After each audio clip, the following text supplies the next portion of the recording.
question types. How many question types are there? How are they formed? How are they different? If you're not sure how you should answer these questions, then it's high time we studied question types. There are 5 basic question types, and today we're going to talk about each and every one of them. So let's get started.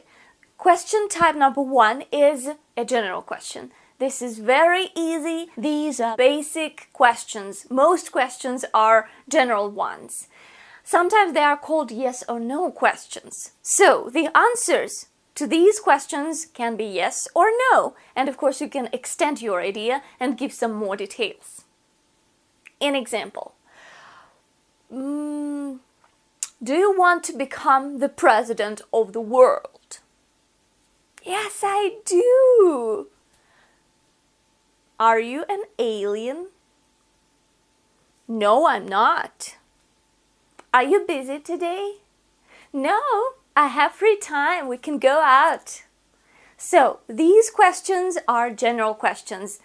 The answers are yes or no questions. Now the structure. First you use an auxiliary verb. So, it can be do, you like music, have you had breakfast today, will you help me, and so on. So, these are auxiliary verbs. Helping words. They go first. After them you use the subject, then the main verb, and the rest of the sentence. Usually an object, and then adverbial modifiers, and so on. So this is the structure. And these questions are very easy, very simple. There's nothing special about them. Now let's move on to special questions. There is something interesting and particular about them. So, special questions are questions with question words or WH words. That's how they are sometimes called because most of them start with WH. These are what, who, when, where, why, what for, how old, how long, how far, how much, how many, how come, and some more. So these are question words and you put them at the beginning of the sentence. And then you have a special question like, what do you prefer, skiing or snowboarding? Why do all politicians keep lying? How come you are not ready yet? How is it even possible? It's been 3 hours. Come on, we need to hurry. We'll never make it in time. So, as for the structure, you have the question word, then the auxiliary verb, the subject, the main verb, and the rest of the sentence. So, the structure is basically the same as for general questions, with the difference that you just put the question word at the beginning of the sentence. That's it. And there's one more question type. It is closely connected with special questions, with what and who special questions exactly. So, questions with what and who can be object questions. So, when we talk about the object, so we do not know what is the object. For example, what are you reading? So, I do not know what you are reading. What you're reading is the object. So your action is directed to the object. It is reading a book. I do not know what author or what book you're reading. So this is an object question. But there are also subject questions. Subject, what and who questions. When what and who are the subject of the sentence. So when we do not know who is performing the action. For example, who is the president of Iceland? I don't know. Shame on me, do you? Well, who is the subject of this sentence? So it goes first, and after it we have a verb, who is. Usually, in questions we are supposed to use inversion. But not in this case. So we do not need to use some extra auxiliary verbs and so on and put them before the subject. The subject is in the first place. We do not need to do any modifications. We just put the verb and then the rest of the sentence, the object, the modifiers, and so on. Very simple. What makes you cry? As for me, when I see somebody hurting somebody else, it makes me cry.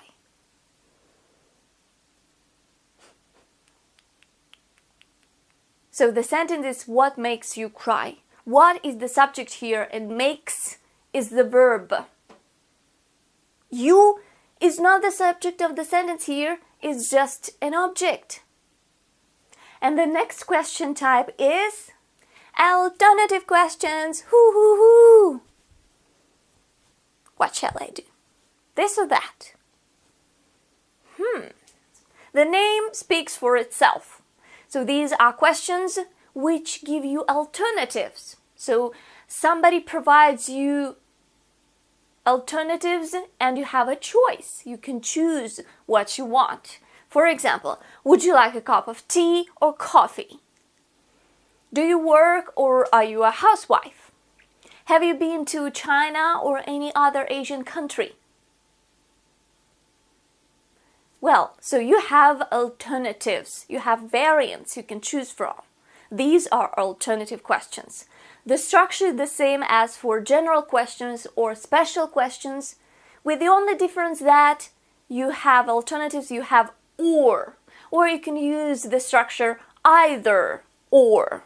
Would you either prefer going to the cinema or to the theater? I should be wearing glasses for that. Anyway, moving on to the next type, which is tag questions. Tag questions are the most complicated ones because in most languages there are no analogs. So, a tag question is something like a mini question. Well, if you take a look at the structure, you'll see that you have a statement and then you have a mini question at the end, or a tag. Sometimes these questions are called tail questions, and I think that it is a little bit more logical. So, tail questions or mini questions. You speak English, don't you? Here I'm almost 100% sure that you speak English. I know you do, because you are watching my videos, so you should be able to speak. So I say you speak English, don't you? The first part of the sentence is a statement. You speak English. If I take away the tag, this is just a simple sentence without a question mark at the end. This is a statement. You speak English.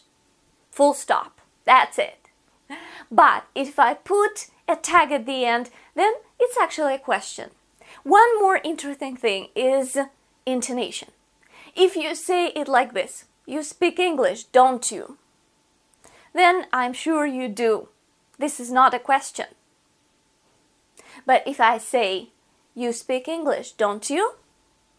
So my intonation goes up, the pitch goes up at the end of the sentence. Then this is actually a question. I'm not sure. I'm asking you. The next example. It is snowing outside, isn't it? Let's check it out. Let's take this little party outside. Let's take a look outside.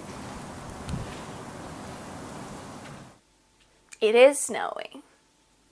Now take a look at these two examples. In the first one, we have don't you.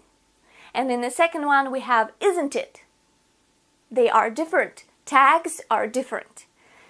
How do we know which one to use? How to formulate it?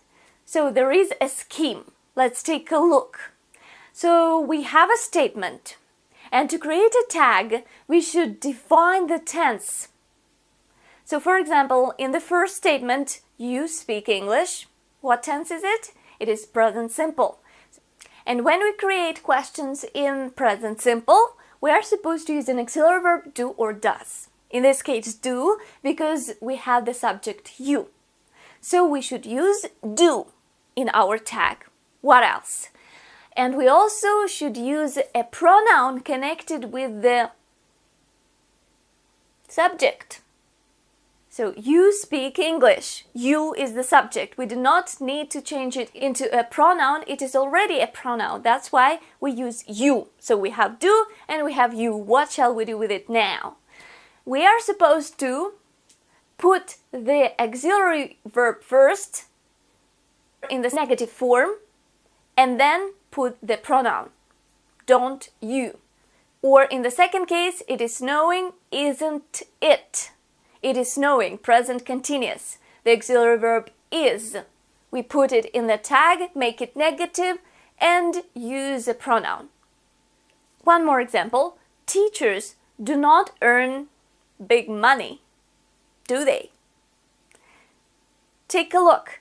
The first part of the sentence, the statement, is negative this time. That's why the tag should be positive. They should always be opposite. If the statement is positive, the tag is negative.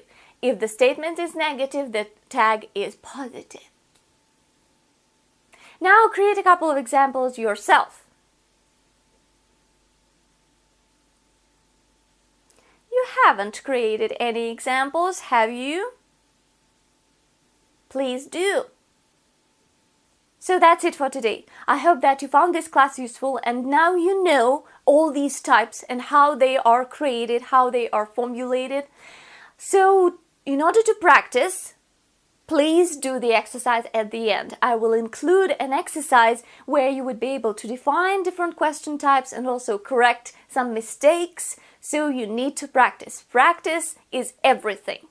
So I hope that you liked this video. If you did, please press the button, like it. It will help me a lot. Subscribe to my YouTube channel if you want to continue studying English with me. And I hope to see you soon. Happy English practice. Bye.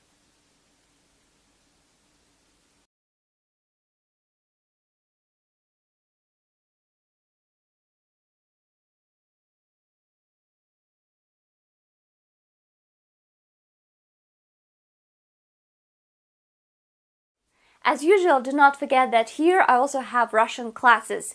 Do not flee when you see them. You can study both languages or just one. You can study English and focus just on English class and then just skip Russian classes and that's it, no problem.